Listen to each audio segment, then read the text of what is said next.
مع الله في لألآت النجوم وحبك الغيوم وضوء القمر. نحمده ونصلي على رسوله الكريم اما بعد. بسم اللہ الرحمن الرحیم. معزز خواتین و حضرات، السلام علیکم ورحمۃ اللہ وبرکاتہ.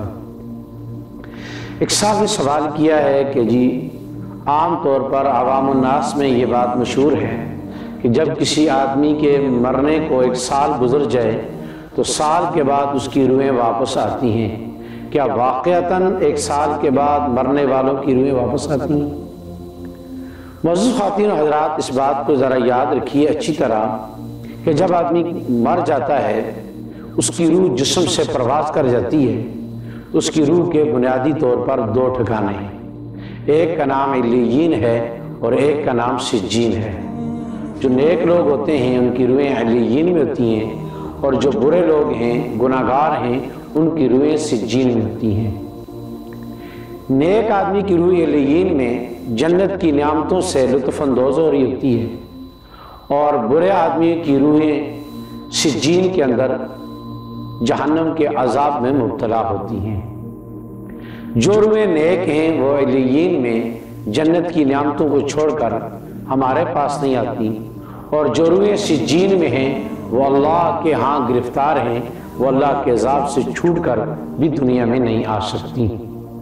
اس لیے یہ جو عوام الناس کا ذہن ہے یا عقیدہ ہے کہ جی سال کے بعد روحیں واپس آتی ہیں، یہ بالکل من گھڑت ہے. قرآن و سنت سے اس روح کی اس عقیدے کی کوئی بھی حقیقت نہیں.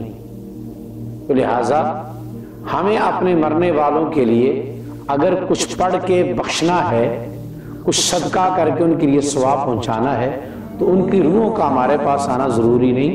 ہمارے پڑھنے سے، ہماری نیت کرنے سے وہ سب کچھ ان کے پاس پہنچ جاتا ہے.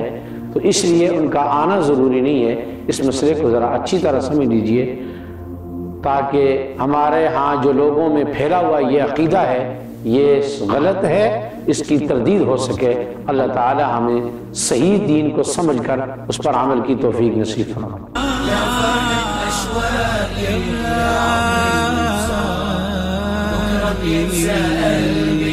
كل أيام الصعب